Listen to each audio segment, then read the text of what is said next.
Equation of reducible to exact form. कल जो हमने किया था वो था एग्जैक्ट डिफरेंशियल इक्वेशन। अब ऐसी इक्वेशंस जो एग्जैक्ट ना हो उनको हम कहते हैं नॉन एग्जैक्ट, ठीक है, नॉट एग्जैक्ट डिफरेंशियल इक्वेशन। तो फिर हम क्या करते हैं कि वो कुछ जो तो नॉन एग्जैक्ट होती हैं, अब उनमें से equation reducible to exact form होती हैं। कैसी डिफरेंशियल इक्वेशन जो एग्जैक्ट होती नहीं है एग्जैक्ट, लेकिन एग्जैक्ट बनाई जा सकती हैं। तो फिर उनको हम क्या करते हैं, हम इक्वेशन को एग्जैक्ट डिफरेंशियल इक्वेशन बना लेते हैं, और फिर एग्जैक्ट बनाने के बाद फिर हम उसको उसी हिसाब से वही फार्मूला लगा के जब वो एग्जैक्ट बन जाती है तो फिर हम उसको सॉल्व कर लेते हैं। ठीक है, अब वो क्या है जी, एग्जैक्ट डिफरेंशियल इक्वेशन क्या होती है? Equation reducible to exact form. Sometimes a given differential equation is not exact, exact नहीं होती, but can be made exact by multiplying it by some suitable factor. ये चीज़ यहाँ पर अगर एक डिफरेंशियल इक्वेशन वो एग्जैक्ट नहीं है, लेकिन हम कुछ सूटेबल फैक्टर लेकर जब उस इक्वेशन को उससे मल्टीप्लाई करते हैं तो वो एग्जैक्ट बन जाती है। इसको हम कहते हैं रिड्यूसिबल टू एग्जैक्ट फॉर्म। ठीक है, दोबारा सुन लें कि इक्वेशन डिफरेंशियल इक्वेशन है वो एग्जैक्ट है नहीं, ठीक है, लेकिन कुछ एक सूटेबल कोई एक फैक्टर, मसलन कोई एक टर्म, उसको मल्टीप्लाई अगर हम उस डिफरेंशियल इक्वेशन से कर दें तो वो एग्जैक्ट बन जाती है। इसको हम कहते हैं रिड्यूसिबल टू एग्जैक्ट फॉर्म। ठीक है, अब जिस फैक्टर के साथ हम उसको मल्टीप्लाई करते हैं उसको हम इंटीग्रेटिंग फैक्टर कहते हैं, आई एफ। आई एफ का मतलब भी इंटीग्रेटिंग फैक्टर, तो हम उसको इंटीग्रेटिंग फैक्टर कहते हैं, यानी कि हम इंटीग्रेटिंग फैक्टर लेकर उसको हम मल्टीप्लाई कर लेते हैं उस इक्वेशन के साथ, तो इसको हम एग्जैक्ट बना लेते हैं, और एग्जैक्ट बनाकर फिर वही हम फार्मूला अप्लाई करते हैं जो एग्जैक्ट का डिफरेंशियल इक्वेशन को सॉल्व करने का था, वो अप्लाई करके तो उसको हम सॉल्व कर सकते हैं। For example consider the differential equation minus Y D x plus x D Y is equal to zero. ये एक डिफरेंशियल इक्वेशन है, फॉर एग्जाम्पल दिए हुए, ये एग्जैक्ट नहीं है। अब जब एग्जैक्ट नहीं है तो हम इसको वन बाई एक्स स्केयर, एक हमारे पास ये फैक्टर है one by one over x square, इसको जब हम इससे मल्टीप्लाई करेंगे इस इक्वेशन के साथ, ठीक है, we get an exact equation, तो हमें एग्जैक्ट इक्वेशन मिल जाएगी। ठीक है, अब यहाँ पर क्वेश्चन ये पैदा होता है कि ये जो वन ओवर एक्स स्केयर है ये कहाँ से आया, कैसे हमें पता चलेगा कि ये आएगा, या किससे हमने मल्टीप्लाई करना, ये इंटीग्रेटिंग फैक्टर कैसे आएगा। ठीक है, तो उसके लिए हम आगे देखते हैं कि वो चंद एक रूल्स हैं जिसके ज़रिए वो इंटीग्रेटिंग फैक्टर हमें मिलता है, उस फैक्टर को हम डिफरेंशियल इक्वेशन से मल्टीप्लाई करते हैं तो वो हमारे पास एग्जैक्ट डिफरेंशियल इक्वेशन बन जाती है। Thus we see that an integrating factor is a factor which changes a non-exact differential equation into an exact differential equation.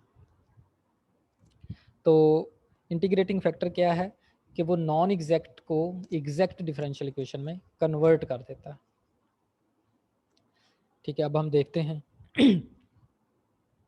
इसकी इसके लिए अब इंटीग्रेटिंग फैक्टर फाइंड करने के लिए रूल वन क्या है कि हमें कैसे पता चलेगा कि ये इंटीग्रेटिंग फैक्टर है, ये फैक्टर है और ये हमने मल्टीप्लाई करना है इक्वेशन के साथ। ये हमारे पास डिफरेंशियल इक्वेशन गिवन होती है इस तरह की, M of x y D x plus N of x y D Y is equal to zero is not exact. इसको हम इक्वेशन नंबर वन का नाम, ये वन लिखा हुआ है इसका मतलब इक्वेशन नंबर वन, तो हमने इसको इक्वेशन नंबर वन का नाम दिया कि ये अगर एग्जैक्ट ना हो तो एग्जैक्ट कौन सी होती है, हमने कल पढ़ा भी था कि partial M over partial y, अगर ये इक्वल आए partial N over partial x के फिर ये एग्जैक्ट होती है, अगर ये इक्वल ना आए तो फिर ये एग्जैक्ट नहीं होती, इसको नॉन एग्जैक्ट। तो पहले आपने ये चेक करना है partial M over partial y equal है इस partial N over partial x के, अगर तो एग्जैक्ट है तो फिर तो ठीक है, एग्जैक्ट का आप डायरेक्ट फार्मूला अप्लाई करें और उसको सॉल्व करें। अगर ये इक्वल नहीं है तो फिर क्या करेंगे, फिर आप देखेंगे कि क्या हम इसको एग्जैक्ट बना सकते हैं। अब उसके डिफरेंट तरीके हैं। पहला रूल ये है कि हम partial M over partial y minus partial N over partial x over N करेंगे। और अगर ये हमने ये partial M over partial Y minus partial N over partial x over N किया और इस किसी भी ये एक्स के फंक्शन के इक्वल आ गया एफ ऑफ एक्स, यानी कि यहाँ पर सिर्फ और सिर्फ एक्स का फंक्शन आए, इसका जो आंसर है सिर्फ एक्स का फंक्शन, इसमें वाई इंक्लूड नहीं होना चाहिए। अगर तो सिर्फ एक्स का फंक्शन आ गया तो फिर इंटीग्रेटिंग फैक्टर क्या बनेगा, वो बनेगा E raise to power integral F of X D x.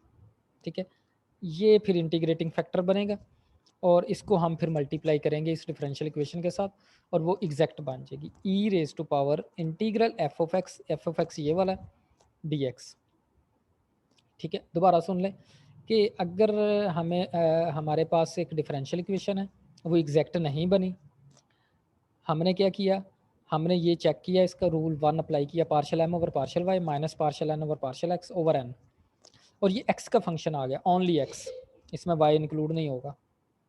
तो फिर इंटीग्रेटिंग फैक्टर क्या आएगा, अब यहाँ पर लिख लें इंटीग्रेटिंग फैक्टर आई एफ, ये इक्वल होगा ई रेज टू पावर, इसकी पावर में है इंटीग्रल एफ ऑफ एक्स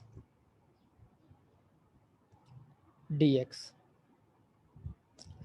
आप इसको सॉल्व करें, ये एफ ऑफ एक्स ये वाला जो भी होगा वो आप इधर लगाएंगे, तो इसको सॉल्व करेंगे तो ये इंटीग्रेटिंग फैक्टर आ जाएगा, उसको आप इस डिफरेंशियल इक्वेशन से मल्टीप्लाई करेंगे तो वो एग्जैक्ट बन जाएगी। ये तो था रूल नंबर 1। रूल नंबर 2 कि partial N over partial x minus partial M over partial y over M करें। अगर इस तरह से हम करें तो ये वाई का फंक्शन बने। ठीक है, तो जब अगर ये y का फंक्शन बन जाए तो फिर इंटीग्रेटिंग फैक्टर क्या होगा, फिर E raise to power integral G of Y D Y, फिर ये इंटीग्रेटिंग फैक्टर बन जाएगा E raise to power integral G of Y D Y, that is integrating factor. वो जो भी टर्म आएगी उसको आप इस डिफरेंशियल इक्वेशन से मल्टीप्लाई करेंगे तो ये एग्जैक्ट बन जाएगी। ये था रूल नंबर 2। अब आते हैं रूल नंबर 3 पर। रूल नंबर 3 क्या है कि अगर हमारे पास यही डिफरेंशियल इक्वेशन है और ये होमोजीनियस है, ठीक है, डिफरेंशियल इक्वेशन होमोजीनियस, अब होमोजीनियस की बात आ रही है, हमने 9.3 की जिसमें सारी होमोजीनियस थी, तो अगर होमोजीनियस है तो आप उस तरीके से भी कर सकते हैं सॉल्व, होमोजीनियस वाले तरीके से भी, और इसको फिर एग्जैक्ट भी बनाया जा सकता है। वो उसको इसको होमोजीनियस डिफरेंशियल इक्वेशन को एग्जैक्ट बनाने का क्या तरीका है कि एम एक्स मतलब एम हमारे पास ये जो होगा फंक्शन, इसको एक्स से मल्टीप्लाई करें प्लस एन को आप वाई से मल्टीप्लाई करें और ये नॉन ज़ीरो बन जाए, ज़ीरो ना हो, M x plus N y is not equal to zero, तो फिर क्या हो 1 over M x plus N y is an integrating factor of 1। ठीक है, दोबारा सुन लें कि अगर ये डिफरेंशियल इक्वेशन होमोजीनियस हो तो फिर क्या होगा 1 over M x plus N y ये इंटीग्रेटिंग फैक्टर होगा, और इसको आप इस डिफरेंशियल इक्वेशन से मल्टीप्लाई करेंगे तो ये एग्जैक्ट डिफरेंशियल इक्वेशन बन जाएगी। ठीक है, ये तो हो गया रूल नंबर 3। रूल नंबर 4 क्या है, if M of x y D x plus N of x y D Y is equal to 0 is not exact and can be written in the form of, अब ये exact नहीं है लेकिन हम इसको इस फॉर्म में लिख सकते हैं y F of x y multiplication में आ रहा हो d x plus x g of x y D Y is equal to 0, इस फॉर्म में बने। ठीक है, y F of x y, ये एक्स कॉमा वाई नहीं है, एफ ऑफ एक्स वाई है। ठीक है, d x plus x g of x y D Y is equal to 0, तो फिर इसका इंटीग्रेटिंग फैक्टर क्या होगा 1 over M X minus N Y is N integrating factor of 1, फिर ये इसका इंटीग्रेटिंग फैक्टर होगा 1 over M X minus N Y, तो इस फैक्टर को आप इस डिफरेंशियल इक्वेशन से मल्टीप्लाई करेंगे तो ये एग्जैक्ट डिफरेंशियल इक्वेशन बन जाएगी। ठीक है, तो ये 4 रूल, ये 5वां रूल जो है वो आपको करने की ज़रूरत नहीं है, आपने ये 4 रूल कर लेने, ये चारों रूल अप्लाई होंगे हमारी जो नेक्स्ट एक्सरसाइज है 9.5 में। अब हम इनकी एक एक एग्जाम्पल सॉल्व कर लेते हैं। अच्छा, पहली है example for rule 1, solve the differential equation 3xy² plus 2y dx plus 2x² y plus x dy is equal to 0। अच्छा, ये डिफरेंशियल इक्वेशन यहाँ पर सॉल्व नहीं की हुई, हम इसको एक मैं आप लोगों को सॉल्व कर देता हूँ। तो अब ये हमारे पास जो डिफरेंशियल इक्वेशन है वो है 3x² + 2y 3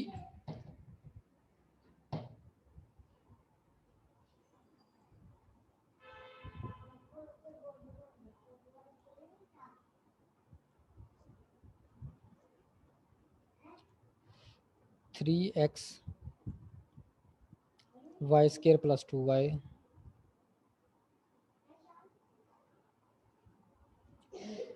dy sorry dx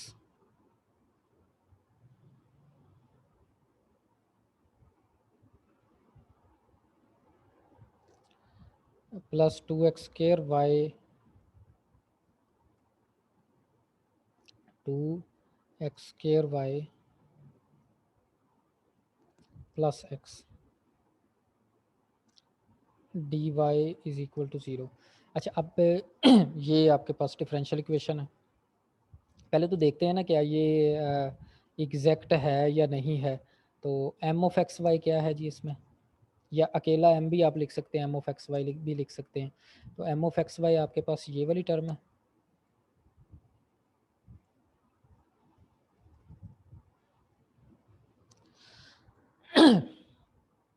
ठीक है। और एन ऑफ एक्स वाई क्या है, वो आपके पास ये टर्म है। अब एग्जैक्ट चेक करने के लिए हम क्या करते होते हैं, हम करते हैं partial M over partial Y,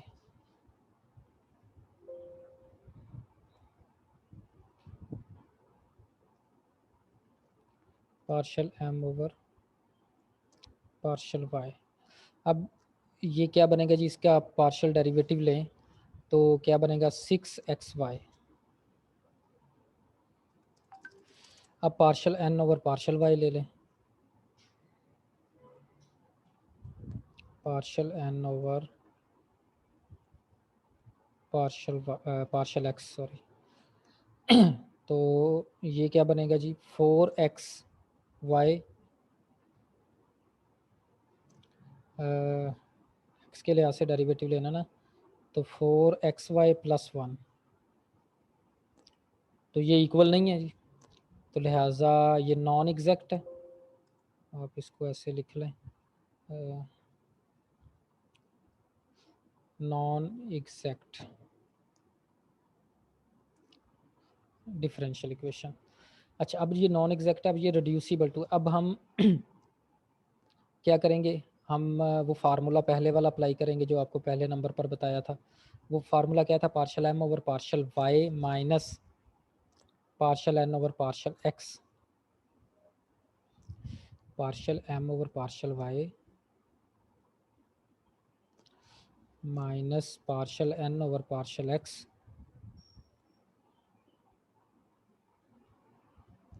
over M, यही था वो पहला फार्मूला जी। Partial M over partial Y minus partial N over partial x over N है sorry, that is equal to, अब ये क्या बनेगा partial M over partial Y 6xy minus 4xy + 1 over N, N क्या है ये चीज़। अब इसको सॉल्व करें तो देखें ये क्या बनता है।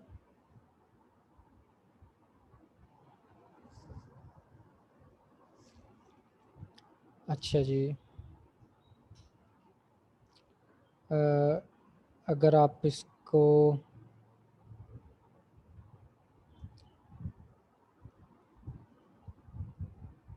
ये कितना बन गया जी 6xy माइनस 4xy है, तो ये 2xy बन गया + 1 ओवर, यहाँ से आप अगर x कॉमन ले लें तो ये बन गया 2xy + 1, ठीक है। ये इसमें कैंसिल होगी वैल्यूज़, 2xy कैंसिल हो गया +1, तो बाकी जो बचा वो बचा इज़ इक्वल टू 1/x। तो ये जी ओनली x का फंक्शन है, इसको आप एफ ऑफ एक्स लिख सकते हैं ना, ये सिर्फ x का फंक्शन बन गया। इसका मतलब है अगर ये सिर्फ x का फंक्शन बने, 1/x आया ना, ओनली x का फंक्शन, इसमें y नहीं है, तो अगर सिर्फ x का फंक्शन आए तो फिर इंटीग्रेटिंग फैक्टर क्या बनेगा? फिर इंटीग्रेटिंग फैक्टर आपका जो बनेगा that should be E raise to power integral F of X, यहाँ पर आप कर ले 1/x dx। तो ये क्या बना जी, E raise to power 1/x dx की इंटीग्रेशन क्या होगी जी, नेचुरल लॉग एक्स, ठीक है। और ये इक्वल टू ई और नेचुरल लॉग ख़त्म हो जाता है आपस में, तो सिर्फ एक्स रह गया। तो इंटीग्रेटिंग फैक्टर आपका बन गया जी एक्स। अब क्या करना आपने, आपने इंटीग्रेटिंग फैक्टर को अब यहाँ पर आप लिखें multiply integrating factor with the given differential equation. तो x को आप इस डिफरेंशियल इक्वेशन के साथ मल्टीप्लाई कर दें, तो x को मल्टीप्लाई करें जी, इधर भी x को मल्टीप्लाई करें, इधर भी x को मल्टीप्लाई करें, तो ये क्या बन जाएगी, डिफरेंशियल इक्वेशन क्या बनेगी, मल्टीप्लाई करें जी, ये बनेगी 3x² y²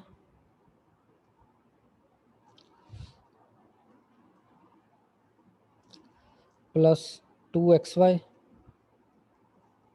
dx और plus 2x³ y 2x³ y plus x² dy is equal to 0। अब ये जो डिफरेंशियल इक्वेशन आ गई है हमारे पास, ये एग्जैक्ट डिफरेंशियल इक्वेशन बन गई है। इसको आप चेक कर सकते हैं, वैसे चेक करने की ज़रूरत नहीं है, लेकिन आप चेक कर सकते हैं ये एग्जैक्ट ही होगी। अब इसका partial m over partial x y करें और partial n over partial x करें तो ये इक्वल आएगा। तो इट मीन्स ये डिफरेंशियल इक्वेशन अब एग्जैक्ट बन चुकी है। तो जब एग्जैक्ट डिफरेंशियल इक्वेशन बन गई है तो इसको हम सॉल्व कैसे करेंगे, फिर उसका भी हमें तरीका पता है। वो कल वाला फार्मूला जो, वो फार्मूला क्या था, integral m dx plus integral n without x,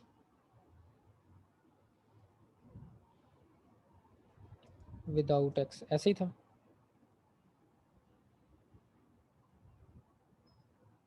ठीक है, terms of n without x। तो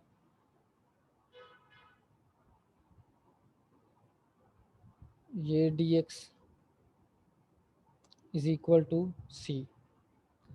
तो m हमारे पास अब यहाँ पर क्या है, ये है,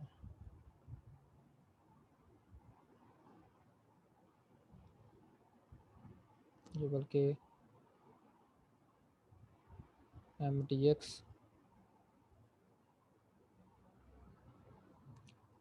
प्लस इंटीग्रल, अब इसमें विदाउट x वाली टर्म कौन सी है, कोई भी नहीं है, दोनों में x इंक्लूड है, n में दोनों में x इंक्लूड है, तो कोई भी नहीं होगी। तो 0 dy, सॉरी ये था n dx और ये dy, ठीक है, इज इक्वल टू c। ले जी इसको सॉल्व करें, आप इसकी इंटीग्रेशन ले लें, तो ये क्या बनेगा, इंटीग्रेशन इसकी x³ y²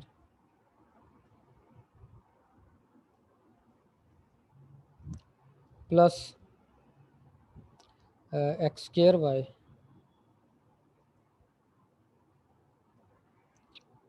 is equal to C. ठीक है जी, तो ये इसका सॉल्यूशन बन गया जी।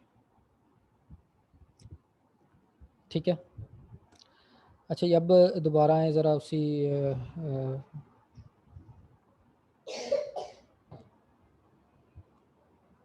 ये देखें, एग्जांपल नंबर 1 थी, ये इसका आंसर यही हमने निकाला, X cube Y square plus X square Y is equal to C. तो ये इसका ये रूल नंबर 1 के लिए ये इस तरह से इसका तरीक़ाकार है। इस तरह से हम क्वेश्चन नंबर एग्जांपल नंबर 2 पर आएंगे, और ये एग्जांपल नंबर 2 जो है वो रूल 2 यहाँ पर अप्लाई होगा। ठीक है, तो ये इसकी डिफरेंस, ये अब 2x y² minus Y D x plus 2x minus X square Y D Y is equal to 0 है।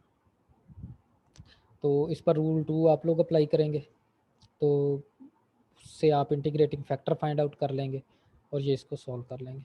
इस तरह से रूल 3 के लिए ये आपके पास होमोजीनियस डिफरेंशियल इक्वेशन है।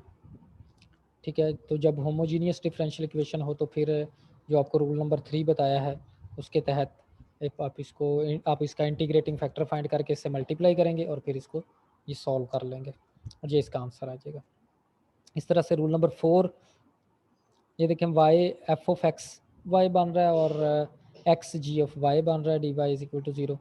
तो इसका इंटीग्रेटिंग फैक्टर फाइंड करके रूल नंबर 4 के तहत आप इससे मल्टीप्लाई करें तो ये एग्जैक्ट बन जाएगी और फिर इसको सॉल्व कर लेंगे। ठीक है, तो ये इसमें ये एक्सरसाइज है 9.5। ठीक है, इसकी कुछ एक्सरसाइज की भी तरफ भी आते हैं।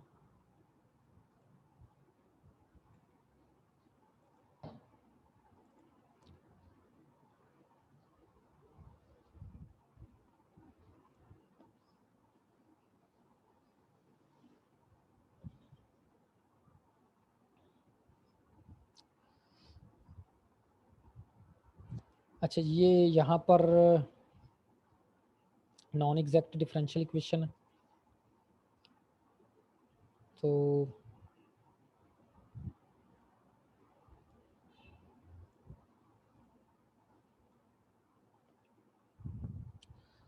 सम rules to find integrating factor, ये रूल्स मैंने आपको बता दिए हुए हैं, ये चारों के चारों रूल्स।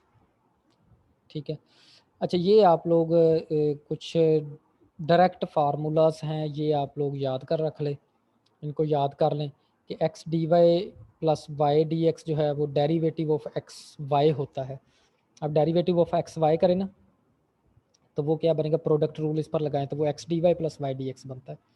इसी तरह से derivative of Y over X वो ये बनता है, derivative of X over Y ये वैल्यू बनती है।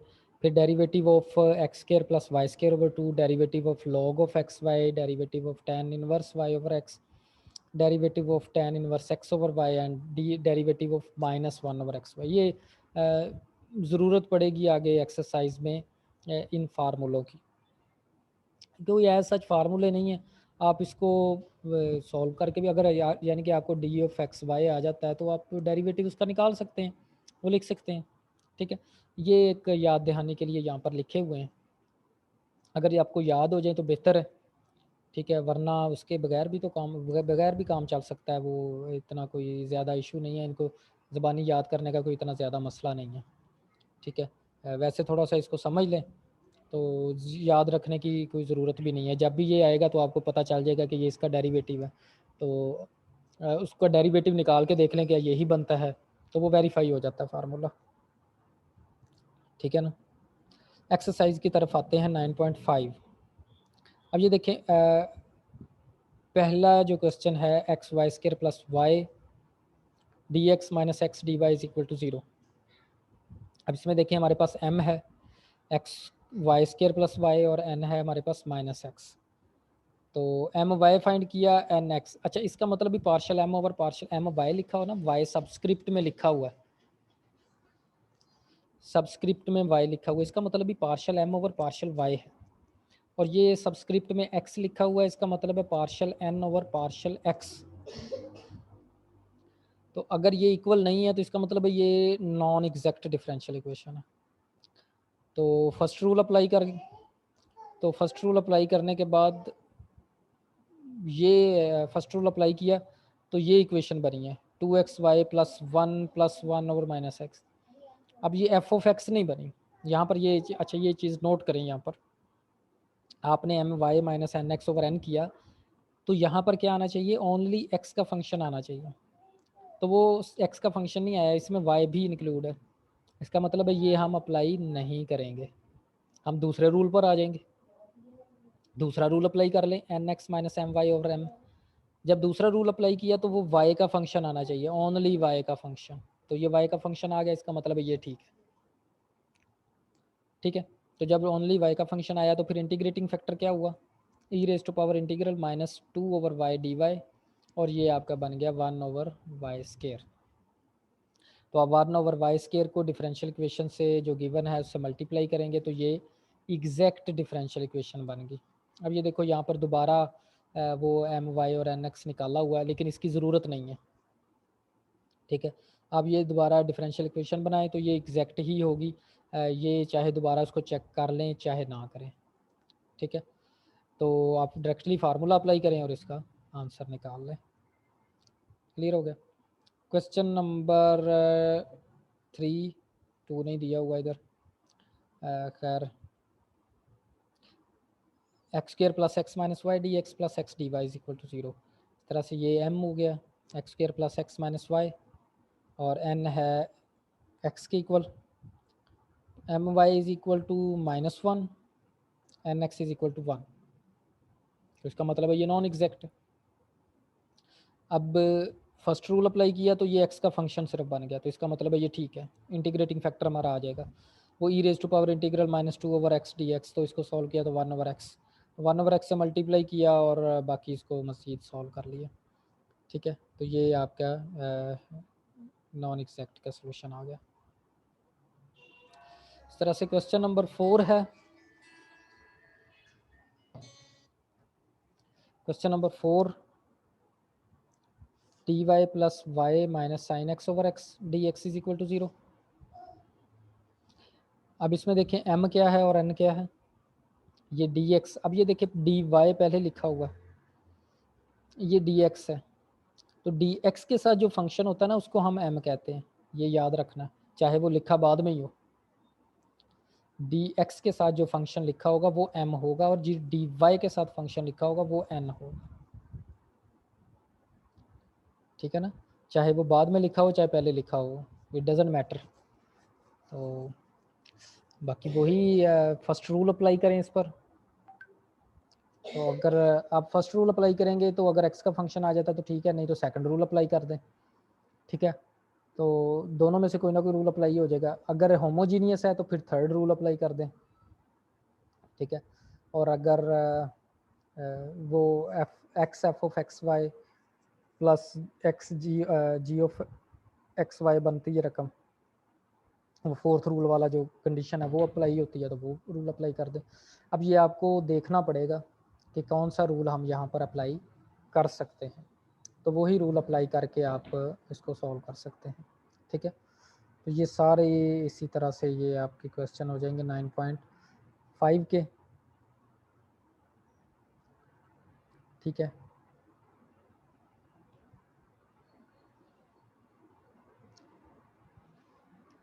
सारी यहाँ पर सॉल्व भी की हुई है।